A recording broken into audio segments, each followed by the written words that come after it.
heureux ce soir. Donc voici Christelle Alves Meira, la réalisatrice de Alma Viva. Bonsoir à tous. Et Jacqueline Corrado, qui est l'une des interprètes du film que vous allez voir ce soir. Bonsoir. Donc, Christelle est née à Montreuil et elle a grandi à Montreuil, donc on est encore plus heureux de la recevoir ce soir. Est-ce que vous avez quelques mots? Oui, non, mais c'est très émouvant pour moi d'être là parce qu'effectivement, Montreuil, c'est 20 ans de ma vie. Je suis née à l'hôpital intercommunal et j'étais à l'école Henri Vallon, voilà, dans le Haut-Montreuil, puis au collège Fabien.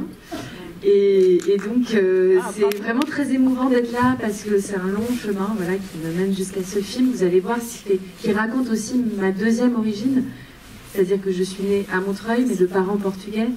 Et donc j'avais ce lien très particulier avec le Portugal, d'y retourner tous les ans, l'été et puis parfois l'hiver, plusieurs fois par an. Et donc j'ai grandi avec cette double culture dont témoigne le film, que j'ai tourné dans le village de ma mère, dans les montagnes au Portugal. Donc tout le film est tourné dans un village qui m'est très familier. Vous allez voir, je vous en dis pas plus. Et on se retrouve après la projection, j'espère, pour ceux qui veulent rester pour une discussion. Voilà. Et peut-être, bienvenue Jacqueline, c'est un petit mot. Alors, je ne suis pas née à Montreuil. Alors, je crois que je ne vais même pas dire dans quel quartier je suis née, parce qu'il va y avoir des sifflets, ils vont sortir. Je vais vous dire à la fin, pour ceux qui restent jusqu'au bout du débat. Et puis, alors, je ne sais pas vous, mais moi, quand je vais au cinéma, je ne vois pas de bande-annonce, je lis rien. Donc, je me tais, profitez-en, c'est rare. Je me tais, et on en parle tout à l'heure, pour ceux qui veulent. Ça vous va? Bonne projection.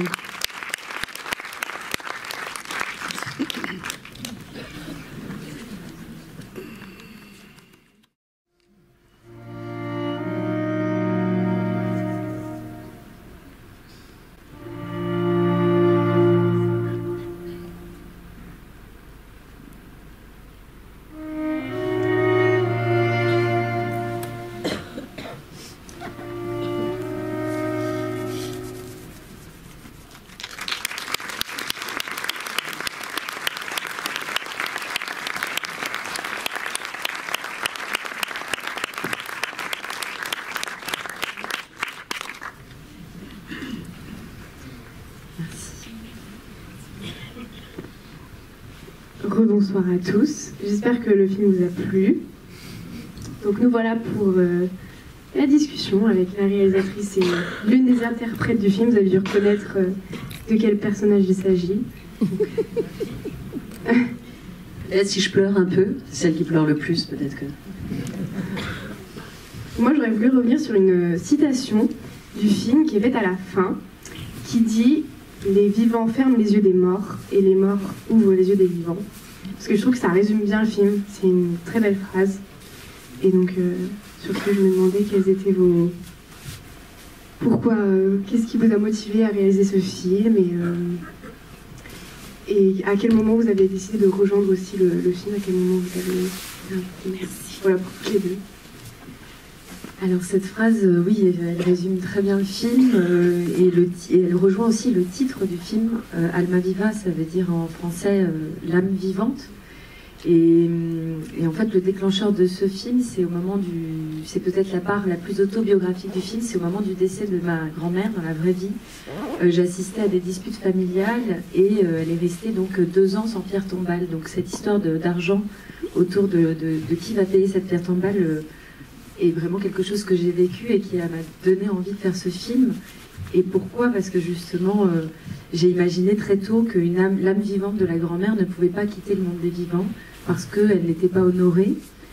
On déshonorait en tout cas ses volontés, on la maltraitait et que du coup ce corps restait parmi les vivants pendant plusieurs jours, on retardait l'enterrement et que du coup elle allait posséder les vivants. Là, en l'occurrence, donc sa petite fille. Et peut-être même au-delà, selon les interprétations, le film reste ouvert, hein, mais là je vous raconte, voilà. Et parce que les morts ont besoin de traiter leurs vivants. Et c'est ce que veut faire Salomé, elle veut honorer sa grand-mère. Et donc elle va elle va amener sa famille jusqu'à cette scène finale, ce rituel païen, mais qui reste un rituel de funérailles.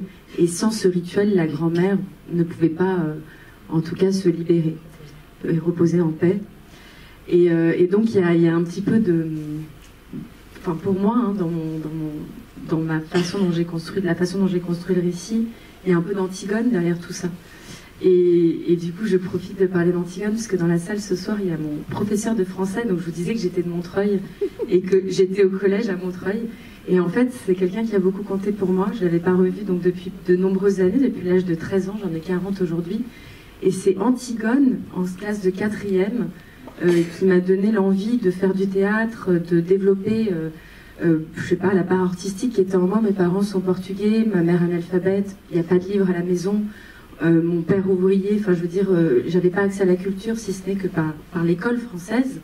Et donc j'aimais beaucoup l'école, et Antigone a été très importante, et peut-être vous le ressentez pas, mais pour moi, derrière cette Salomé, les mains dans la terre, c'était des motifs qui venaient de cette pièce encore, la rébellion, la façon dont elle va transgresser aussi un cadre. Donc Antigone m'accompagne depuis de nombreuses années, et voilà, je voulais remercier Monsieur Dany qui est là, et ça me fait très plaisir de... Ça donne la foi en l'éducation. Et vous, Jacqueline, à quel moment vous avez rejoint le projet? Alors, au début, il y a 8 ans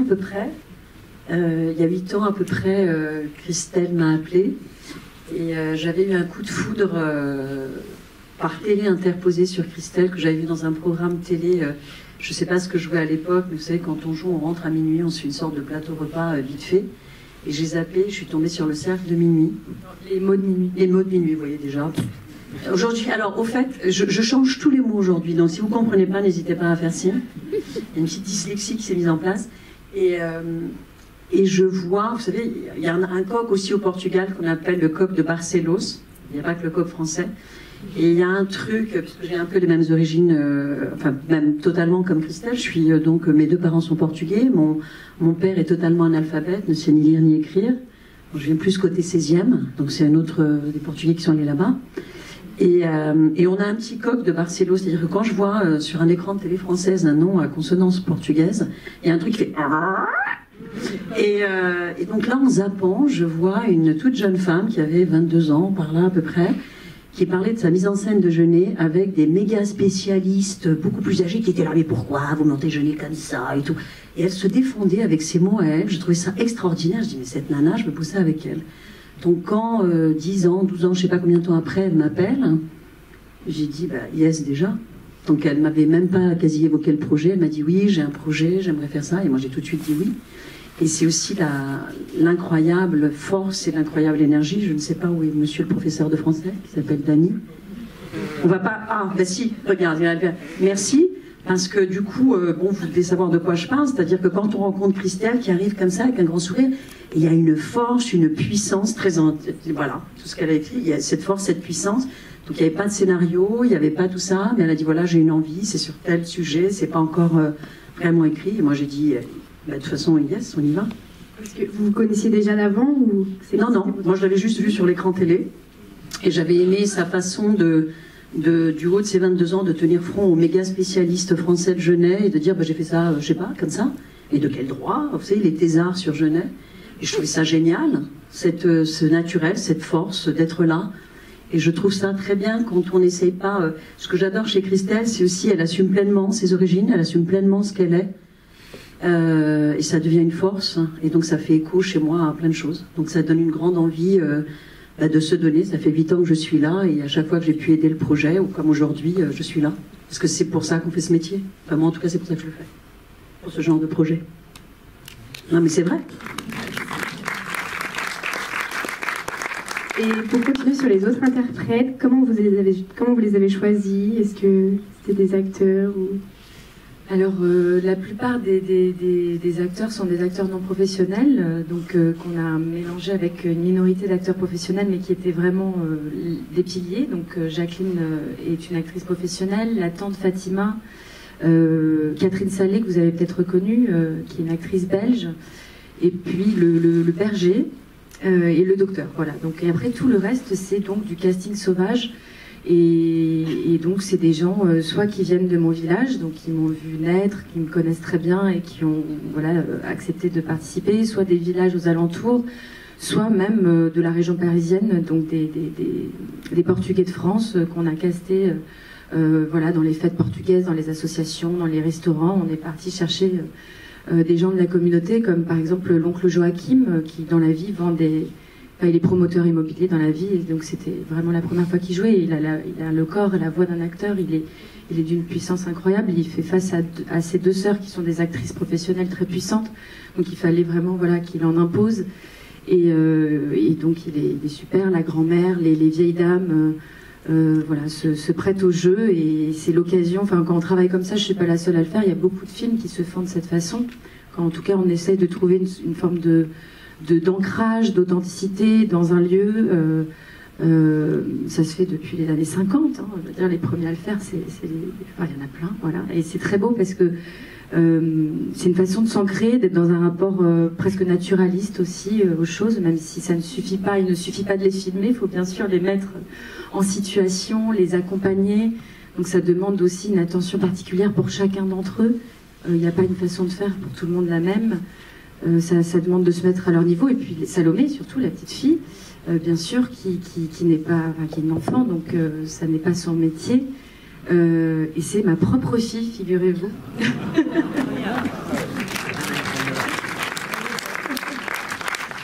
Et ça, l'histoire est belle aussi parce que quand j'ai commencé à écrire il y a 8 ans, elle était à peine née, elle était vraiment toute petite.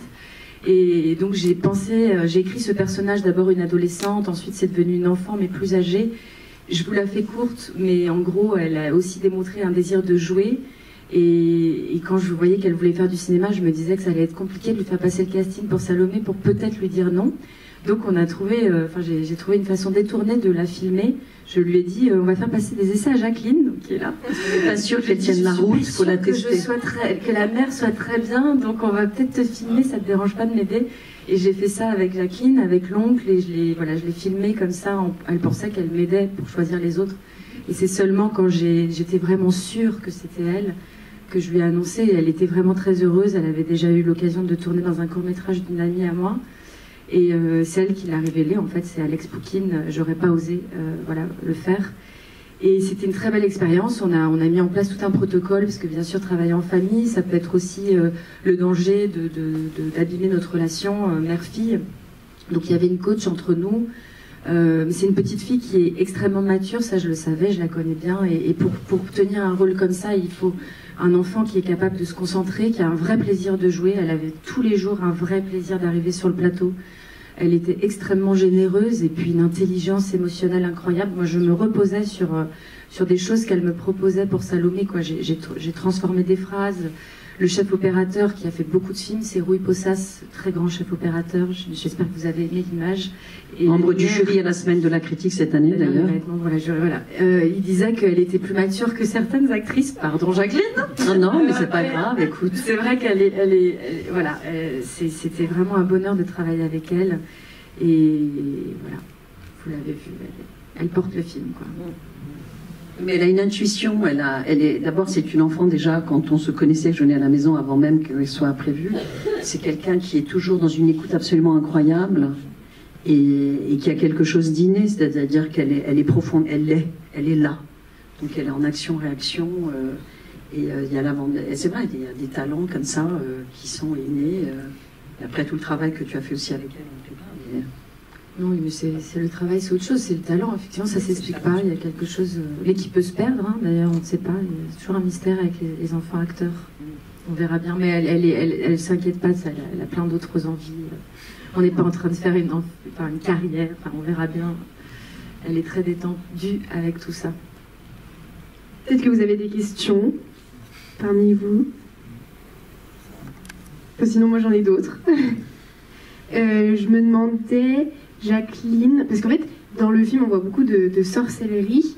Et je suppose que vous connaissez déjà si vous venez du Portugal. Comment vous êtes adapté aussi avec ces acteurs qui n'étaient pas forcément professionnels? Comment ça s'est passé Au niveau de la sorcellerie ou en général le travail les deux questions. Ouais. Alors, c'est très intéressant ce travail d'accepter de travailler avec ce qu'on appelle des non-professionnels. En fait, il faut aimer travailler en équipe et il faut mettre ce que j'appelle l'ego à la bonne place. C'est-à-dire qu'on a une responsabilité quand on est acteur professionnel, par exemple quand on fait le trajet du cortège, où les gens ne sont pas habitués à attendre entre les prises parce qu'il y a plein de trucs techniques à mettre en place.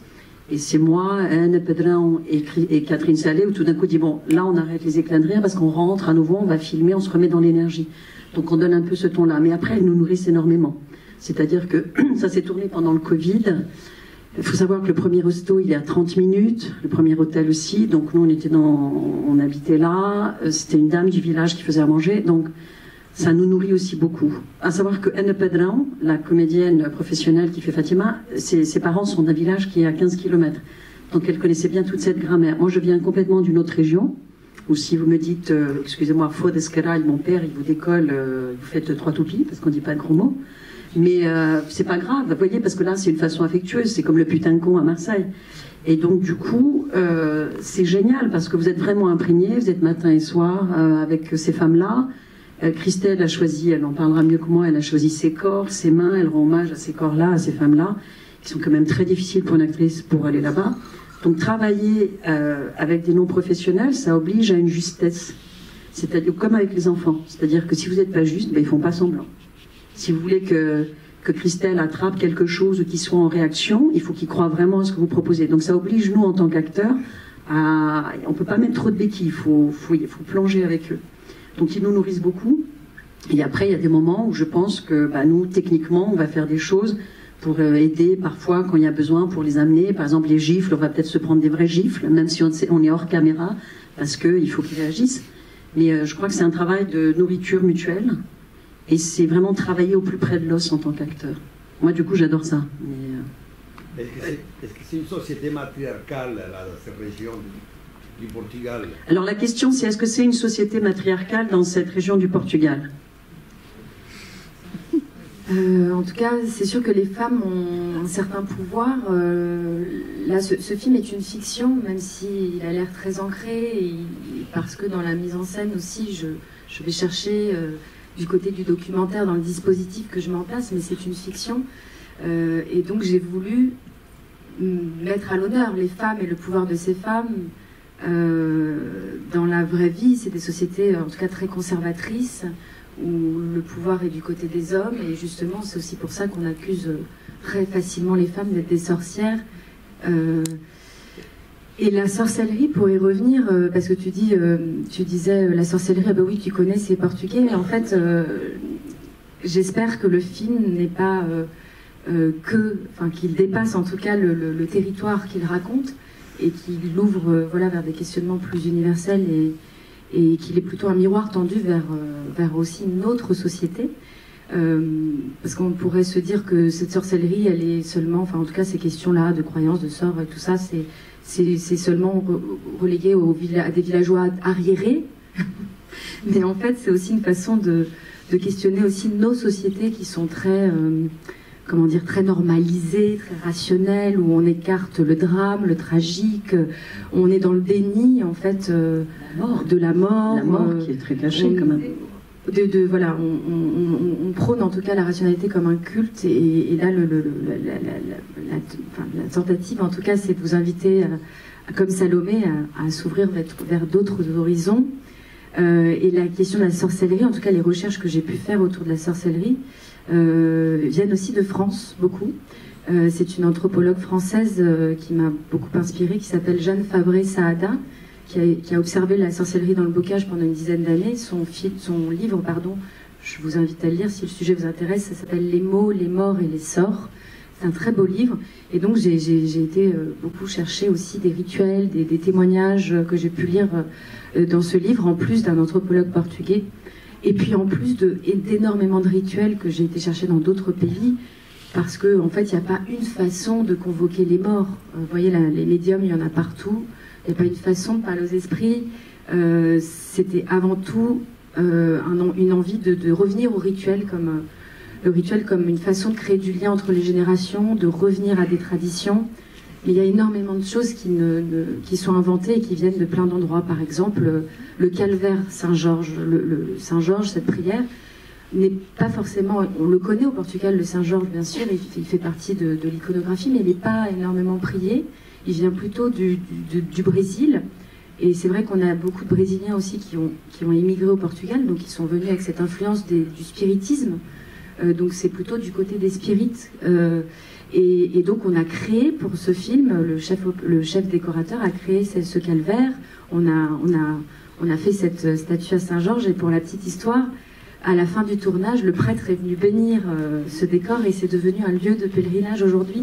Donc c'est très beau parce qu'il y a un va-et-vient entre le réel, la fiction. Eux, ils m'ont donné, et puis quelque part le cinéma leur ramène aussi un nouveau lieu de culte. Je trouve ça très beau, ce va-et-vient. Et pour répondre sinon par rapport à, de mon côté, le Portugal a intégré la communauté européenne en 1986 avec une rapidité. Il y avait une différence de niveau à l'époque. Moi j'étais ado, je voyais des différences qui très vite ont été gommées. C'est-à-dire que le Portugal, on est à la pointe dans plein de domaines. C'est un pays extrêmement riche.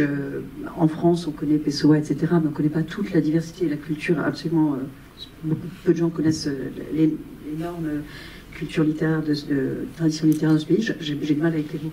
Mais la sorcellerie, c'est-à-dire que dans les petits villages où, pendant la dictature fasciste, beaucoup de gens ne savaient pas lire ni écrire, l'oralité, le conte, c'était très important ce qui était transmis. Et moi, je me rappelle, quand j'étais toute petite, il n'y avait pas encore l'électricité.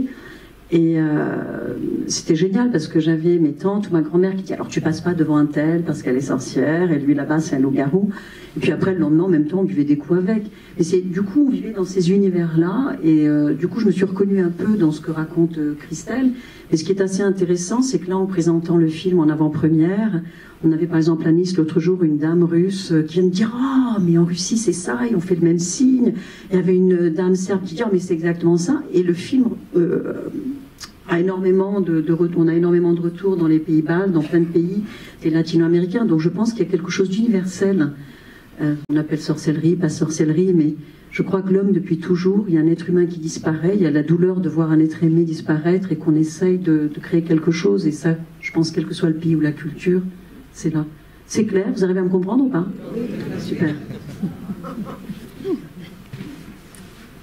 Il y a une question là et là-haut.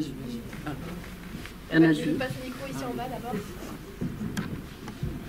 Pour continuer dans cette histoire finalement universelle de la sorcellerie, des sorts, en regardant, moi je pensais sur l'accusation, quand il y a un mort, il faut trouver un responsable, un coupable, un sorcier, une sorcière. Et pour vivre avec une certaine communauté africaine, congolaise exactement, j'ai toujours entendu, même des gens qui sont très appartenant à la bourgeoisie, ont toujours ce réflexe d'essayer de chercher un responsable de la mort d'un autre. Même dans la ville, c'est pas que dans les villages, même à Brazzaville, enfin, je veux dire, donc c'est bien la portée universelle. C'est intéressant que vous parliez du Brésil comme inspiration aussi, dans une de vos inspirations. Moi, pour la question, je suis étonnée, c'est votre fille, la comédienne principale, toute jeune. Si je comprends bien, même si vous êtes née là-bas, je peux supposer qu'elle est née ici, donc dans une vie très hygiénisée, très rationalisée. Et comment elle a été confrontée à cet univers parallèle dans des villages au fin fond d'une partie du Portugal. Comment elle a vécu ça? Comment elle s'est rétablie finalement? C'est le village de sa grand-mère, c'est le village de ma mère. Elle avait l'habitude d'y aller? Ben oui, on y va tout le temps. Enfin, on a vraiment un lien très très intime. Et alors moi je suis née en France aussi, je suis née à Montreuil. Vous étiez peut-être pas là au début de séance. Ah oui voilà. Donc en fait on vit, c'est de ça aussi dont témoigne le film, j'espère, c'est de ce choc justement entre le moderne et l'ancien et de cet enfant qui arrive donc de France pour passer les vacances avec sa grand-mère, tout comme je le faisais aussi. Et qui va être confrontée justement à des traditions plus ancestrales et en même temps elle peut danser le twerk avec sa grand-mère et en même temps on lui annonce qu'elle a le corps ouvert et que les esprits peuvent peut-être la pénétrer ou la posséder et qu'il faut qu'elle s'en méfie. C'est cette cohabitation-là entre la réalité, le visible et l'invisible que j'essayais de mettre en image ou en tout cas dans un récit comme dans un conte, mais un conte qui a un ancrage dans la réalité. Donc elle connaît très bien le village, elle y va depuis qu'elle est née, plusieurs fois par an, parce qu'on a aussi un goût pour l'huile d'olive, donc on y va l'hiver pour ramasser les olives. Très bonne huile d'olive, la région. Elle a 8 ans, et depuis 8 ans, elle fréquente ce village, et comme moi je le fréquente depuis 40 ans. Donc elle est déjà en lien, et puis sa grand-mère, ma mère, elle est pleine de rituels païens, enfin ça vient pas de nulle part, même si j'en ai réinventé plein, mais c'est vrai que c'est une région où la culture, il y a des traditions celtes qui sont encore assez développées, parce que les Celtes sont passés par ces montagnes, et donc il y a une grosse influence celtique, donc on a un rapport aux druides, aux plantes, il y a par exemple tous les vendredis 13, il y a des fêtes masquées, il y a un rapport à des carnavals des carnavals où la figure du diable est très présente. Donc même si j'ai détourné un certain folklore, parce que c'est pas exactement le folklore que vous allez voir si vous allez sur place assister au carnaval, des carretos ou ce genre de choses, je l'ai détourné pour le cinéma, j'y ai mis un peu d'autres fantaisies.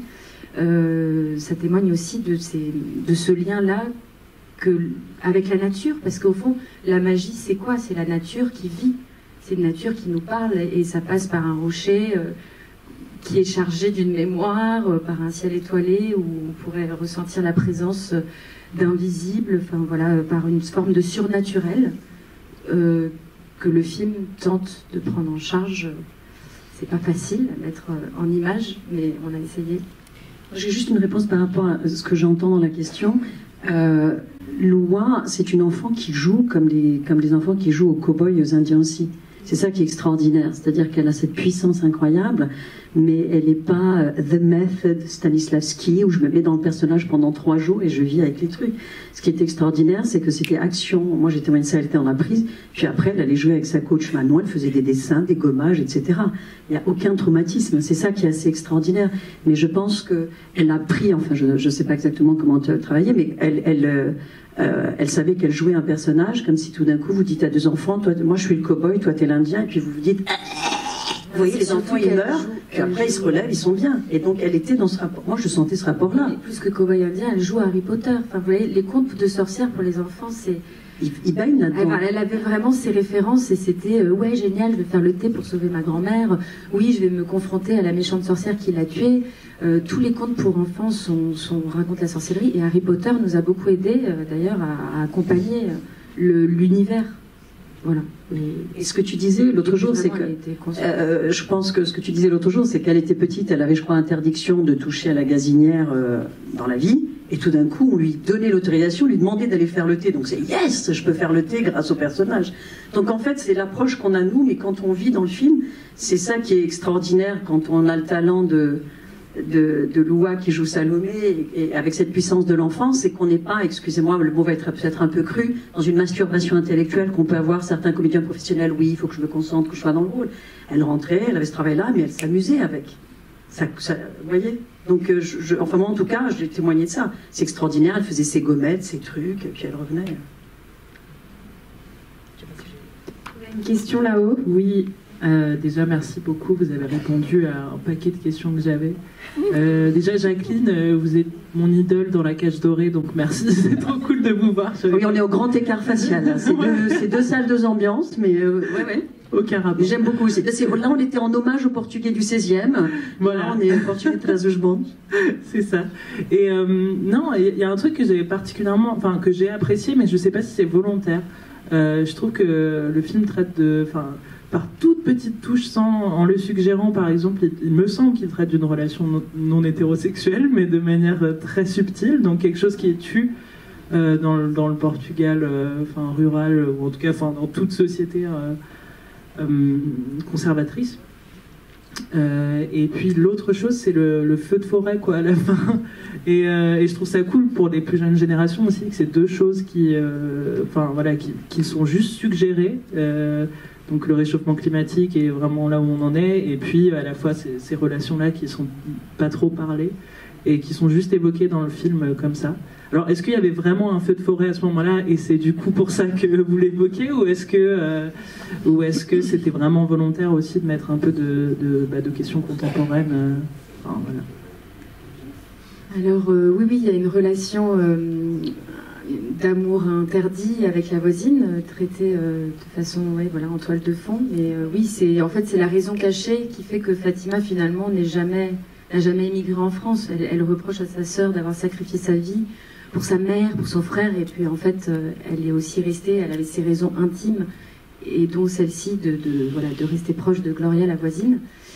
Et l'incendie, où en fait on est vraiment dans une fiction, c'est-à-dire que c'est pas possible de tourner 20 jours avec un vrai incendie. On n'aurait pas pu attendre l'incendie. Un tournage de long métrage, c'est presque 100 personnes tous les jours sur place. Donc s'il fallait attendre que l'incendie se déclenche, on n'aurait pas pu faire le film. Donc c'est vraiment de la mise en scène. Donc c'est beaucoup d'effets spéciaux. On a trouvé des solutions parce qu'on n'avait pas les moyens justement de faire des incendies contrôlés. Donc c'est des images d'archives sur lesquelles on a fait des effets spéciaux. Le film regorge d'effets spéciaux et ça se voit pas, et j'en suis contente parce que je voulais vraiment quelque chose d'extrêmement naturaliste. Mais sans eux, le film ne pouvait pas exister sans les effets spéciaux. Donc l'incendie, il était écrit au scénario. Il est aussi un déclencheur scénaristique, c'est-à-dire que le frère ne revient pas. Donc c'est pour cette raison qu'on garde cette grand-mère, et c'est pour ça que ça dégénère dans le village, que le candidaton se déclenche. On leur reproche de garder le corps trop longtemps, la chaleur, ça sent mauvais, il faut l'enterrer. Il y a des gens qui soupçonnent peut-être la grand-mère de créer une malédiction parce que c'est une famille bizarre. En plus, c'est une salope, elle a couché avec le voisin, enfin voilà. Et donc à un moment donné, il fallait quand même qu'on l'enterre parce qu'il faut bien qu'on finisse le film. Et donc avec le scénariste, on s'est dit, mais on voulait pas faire revenir le frère. Ça nous intéressait qu'il y ait vraiment une scission comme ça dans la famille, qu'il y ait un personnage qui ne revienne pas. Et donc l'incendie est arrivé de façon complètement évidente, d'abord parce qu'il témoigne, alors non pas du réchauffement climatique, là c'est votre analyse aujourd'hui avec l'actualité, mais moi j'ai 40 ans et ça fait 40 ans que je vois le Portugal brûler. Depuis que je suis née, tous les ans, il y a des feux. J'ai vu mes oncles, mes tantes, mon père partir, j'avais le ventre noué, de savoir quand est-ce qu'il allait aller rentrer. Donc là, c'est vraiment une expérience que je vis depuis longtemps, mais le réchauffement climatique est peut-être là depuis 40 ans, je ne sais pas. Mais en tout cas, c'était surtout cette expérience de l'incendie. Et surtout, ça nous permettait de faire qu'il faut vite évacuer le village, et là, de m'éclater sur ce final complètement improbable, mais auquel vous croyez. Il y a une évacuation de village, il faut vite faire un enterrement. En plus, il y a les méchants qui la crête d'être le diable et qui font un jet de pierre. Il se retrouve seul, et voilà, et donc il y a ce moment. Et on se retrouve à creuser dans le cimetière. Heureusement qu'il y a ça. C'est extrêmement dramatique, c'est une tragédie pure, et en même temps c'est burlesque, et on nous a mis une petite musique un petit peu légère.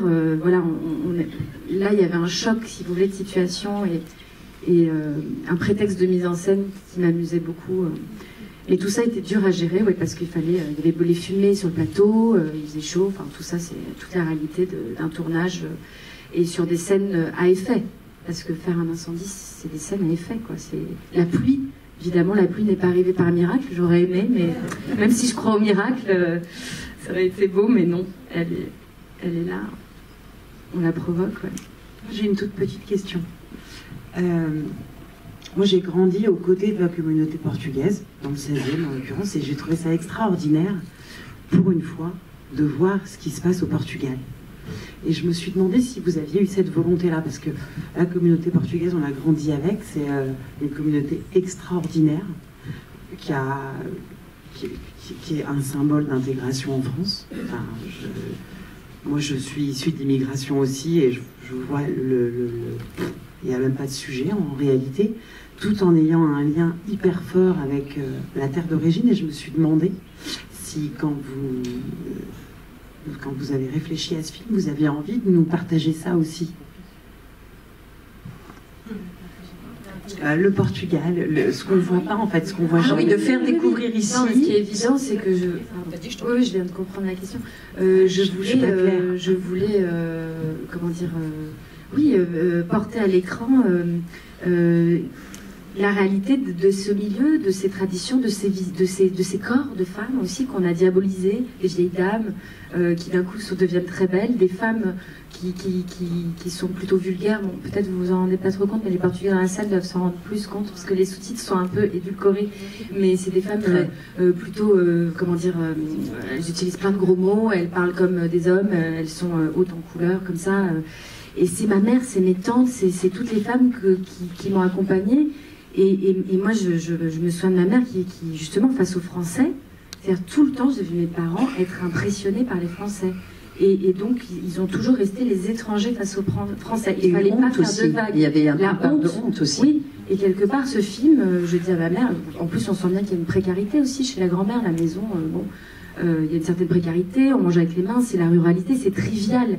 Et en fait, je voulais ramener cette trivialité et au cinéma, c'est une façon aussi de la sublimer, parce qu'il y a un cadre, il y a une lumière, il y a un récit, il y a une façon de poser son regard et de dire à ma mère, mais soyons fiers de tout ça, parce qu'on n'a pas à avoir honte, en fait, et au contraire, il y a énormément de richesse. Après, ce qui est un peu particulier, c'est que je vais ouvrir la porte, une porte très intime, les sorts, les sorcières, les mauvais sorts, c'est très tabou, on n'en parle pas.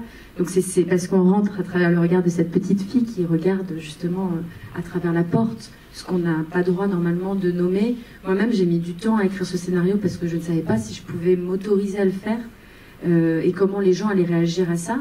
Et en fait, j'étais très étonnée de voir que quand je suis arrivée pour le casting au village et que j'ai dit bon bah, et là je sors toutes leurs histoires, c'est-à-dire que je raconte une réalité, c'est-à-dire il y a un mauvais sort, elle meurt, et puis parce qu'en fait elle a trompé le voisin, enfin donc les histoires de tromperie, de sorts, de bâtardise, parce que toi le personnage d'Aïda est né d'une tromperie.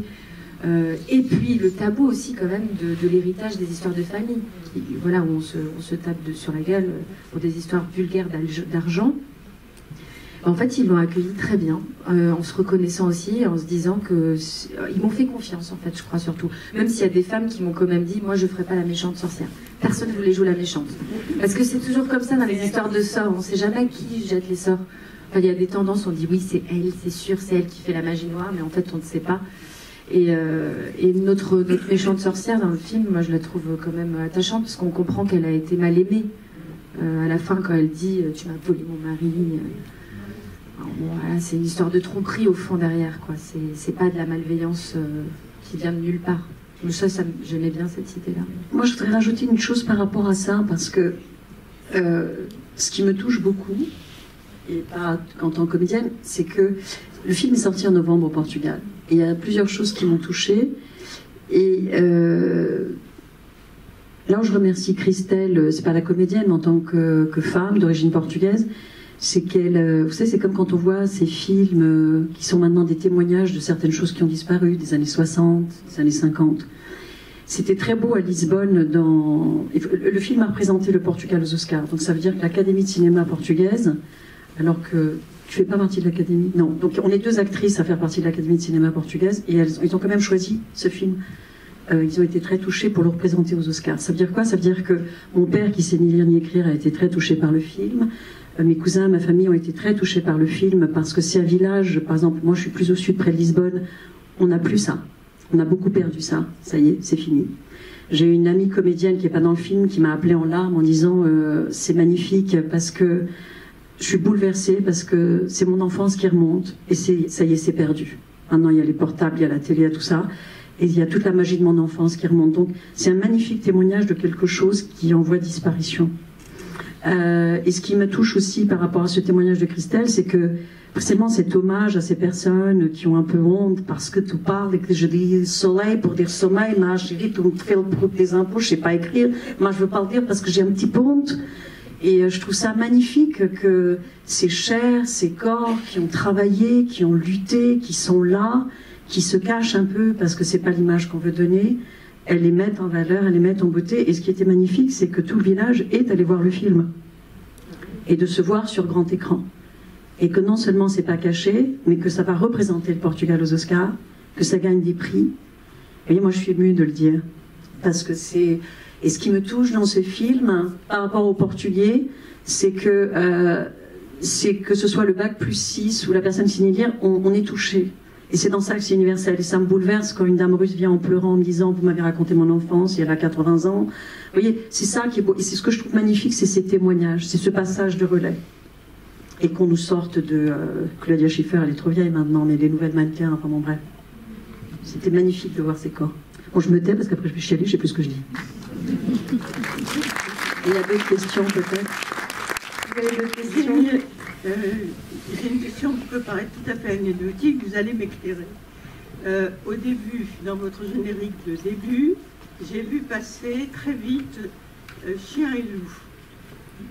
Et puis, à la fin, à nouveau, j'ai réalisé que Chien et loup, c'est un nom de producteur. Oui, ah oui, il y a un film. Mais la semaine dernière, certains d'entre vous ont peut-être déjà eu cette chance-là.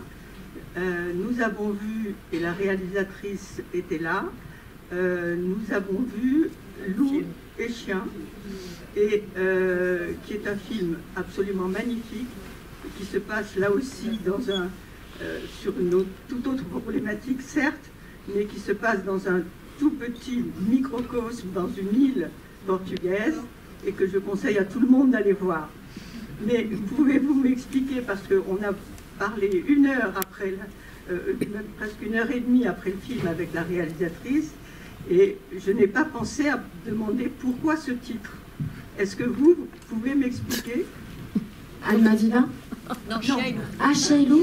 Et Chien et loup, c'est une boîte qui n'est pas portugaise. Le titre du film de Claudia, vous voulez que je vous explique? Non, c'est parce que sur le générique de début et de fin, il y a Chien et loup, parce que c'est une boîte. Non, c'est une boîte portugaise, mais est-ce que votre collègue... Alors, Entre Chien et loup, c'est aussi une lumière au cinéma. On dit Entre Chien et loup, non? Non, il y a un film actuellement au cinéma. Vous voulez savoir pourquoi le film s'appelle comme ça? Voilà. Ah, mais moi, je ne sais pas tout du cinéma portugais. Non, désolée, je ne sais pas vous répondre. Mais par contre, je connais un peu Claudia, je pourrais lui demander si vous voulez, mais là, je ne sais pas la réponse. Le choix de l'image, le choix de cette image qui n'est pas... Je demandais parce qu'on ne vous entend pas au fond. Merci. Non, je vais demander l'image, effectivement c'est magnifique, c'est musicien là, mais est-ce que c'est pour ce soir ou c'est vraiment l'image qui représente Almaviva? Je ne sais pas. Non, ça c'est une image du film, vous l'avez vu. Oui, c'est mais par contre, c'est pas l'affiche du film, non.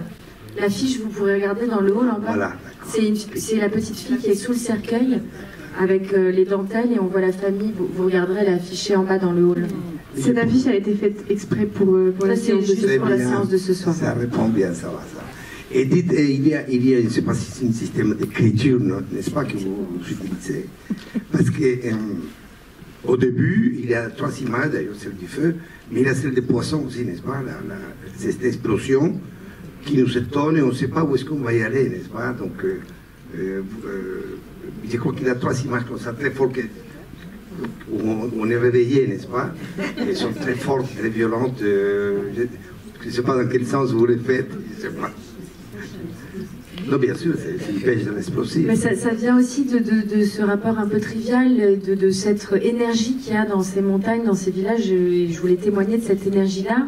On a des moments comme ça de contemplation qui sont liés à des prières, à des litanies, à un rapport comme ça aux invisibles, aux esprits, à la nuit, avec ces ciels étoilés, des paysages très larges et en confrontation avec... et ça, c'est du montage, c'est en confrontation avec des plans, des chocs comme ça, qui vont être la pêche à la dynamite. Mais la pêche à la dynamite témoigne d'une pratique qui n'est pas du tout courante, qui est bien sûr interdite, hors la loi, mais qui est pratiquée dans mon village. Il y a un garçon qu'on appelle Dynamite et il pêche encore à la dynamite. Et donc, c'était aussi pour raconter comment cette jeunesse vient un peu brutaliser cette nature qui pourtant est vénérée chez les anciens. Voilà, là, la grand-mère par ses plantes, mais donc les jeunes avec leurs motos, leurs dynamites, voilà, ils viennent, ils abîment donc il y a cette nature. Il y a un rapport comme ça très trivial, très concret, très réel, et en même temps, pour moi, c'était une image biblique aussi. Il y a une forme de miracle, de pluie de poissons. Et multiplication des poissons. Provoquée par le oncle aveugle, qui est un peu Tirésias dans la tragédie, qui a deviné avant tout le monde, et qui provoque ça avec son dictaphone. Et là, c'est un choc de 2 images. D'un coup, hop, il a la magie qui déclenche une explosion. Donc c'est la force de montage là. La magie du montage. Mais il faut dire quand même pour la protection des animaux qu'il n'y a pas autant de poissons qui ont explosé. Hein. Ça aussi, il y a eu des effets. Non, mais c'est surtout qu'on n'a pas fait de dynamite. Hein. Voilà. Donc on a mis de l'air pour les défendeurs. C'est un effet spécial. On n'a pas maltraité trop de poissons. On a tué les biens. Un peu, mais le minimum. Et on les a tués, on les a mangés. Christelle et Jacqueline, peut-être une dernière question pour qu'on ait le temps de venir vous voir à la fin et d'aller voir l'affiche d'ailleurs, en lien avec le visuel qui est là. C'est vrai qu'on n'a pas trop parlé du personnage de Duarte, qui est déjà dans un de vos courts-métrages précédents. De la même manière, Jacqueline, vous jouez dans un des précédents films. Mais vocalement, c'est une présence vocale voilà, forte. Vous intervenez. Et du coup, je me demandais si, Christelle, tu allais poursuivre avec ces personnages que tu avais déjà commencé à esquisser. Alors, c'est pas tout à fait les mêmes, hein, dans des courts-métrages qui sont là regroupés. Est-ce que tu vas conserver ces gens-là ou est-ce que tu en as fini avec cette troupe? J'ai fait 4 courts-métrages avant ce film, mais qui étaient en lien avec ce film, parce que j'écrivais à Almaviva, et n'ayant pas fait d'école de cinéma, il fallait un peu apprendre sur le terrain, pas un peu, même complètement. Et donc les 4 courts-métrages sont en lien, parce qu'il y avait cette suite, mais là je pense que j'arrive à la fin d'un cycle, et donc va s'ouvrir une nouvelle page. Et peut-être que certains reviendront, je ne sais pas, mais bon, je crois vraiment que c'était un cycle, parce que l'aboutissement c'était d'arriver à Almaviva. Et c'était en attendant les financements, préparer un territoire, préparer une famille de cinéma, travailler avec des acteurs en vue de ce film. Donc j'ai plutôt le sentiment que c'est la fin d'un cycle et que je vais ouvrir une autre page. Ouais. Okay. Merci beaucoup et bon courage à toutes les deux d'ailleurs. Merci Jacqueline. Le film est en salle, si vous l'avez aimé. Pardon, je ne vais pas faire miraculeuse, mais c'est dur en ce moment. Je vais le faire parce que tu n'oses pas le faire. Voilà. Le prix a gagné le prix du jury au festival. Facebook. Ah, c'est sûr.